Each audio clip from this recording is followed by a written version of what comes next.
Family ஆடியன்ஸ்லாம் வந்து பார்ப்பாங்க படம். எல்லாருக்கும் பிடிக்கும். ஃபர்ஸ்ட் ஹாஃப் நல்லா வேகமா ஓடுது. செகண்ட் ஹாஃப் வந்து லேக் ஆகுறது நிறைய பேருக்கு வந்து பிடிக்குமான்னு தெரியாது. ரெண்டாவது இது வந்து வாழ்க்கைய என்பிடி தியாகராஜ வாழ்க்கை வரலாறு.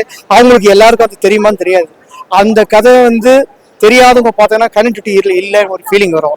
அதே மாதிரி அவங்க உண்மையான வாழ்க்கை வரலாறு எடுத்தாங்க சொன்னாங்கன்னா அவங்க எடுக்கல. ஒரு 50% தான் எடுத்திருப்பாங்க. 50% அவங்க சரியாவே காட்டல. அந்த நம்ம தியாகராஜ பாகத்தோட வாழ்க்கைய வரலாறுக்கு உண்டான ஃபீலிங் நமக்கு வரல.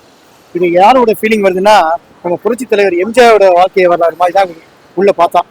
இருவர் படம் மோகன்லாலோட கேட்ட பாத்தீங்க, தலைவின் ஒரு படம் வந்து பாத்தீங்கன்னா அப்படியே அரவிந்த் சாமரியே அதே மாதிரி தான் அழகாக. மற்றபடி நமக்கு அந்த எம்கேசி ஃபீலிங் வரல. ஏன்னா அவர் முடிவு வந்து படிஞ்சு வரணும். அவங்க அந்த வாழ்க்கை வரலாறு கொண்டு வந்துட்டான்னு ஒரு எடுக்கணும் முடிவு பண்ணதுக்கு அப்புறம் ஸோ அதே கெட்டப்பை கொண்டு வந்தோம். அதே கெட்ட போட்டு நல்லா வாரி நல்லா ஜிப்பாலாம் போட்டாங்கன்னா நமக்கு அந்த ஒரு ஃபீலிங் வரும். ரெண்டாவது அதுவே ஒரு 50% தான் காட்டியிருக்காங்க. ஏன்னா பாகவதத்தை பத்தி நிறைய இதெல்லாம் இருக்கு. உங்ககிட்ட எல்லா சொன்னா நினைக்கிறேன். எம்கேடி தியாகராஜ பாகவதோட படம் ஹரிதாஸ் 3 வருஷம் ஓடின படம். அந்த படத்தோட கதை வசனகத்தா எங்க தாத்தா தான் இளங்கோவன். அவங்க பேரன் தான் நான்.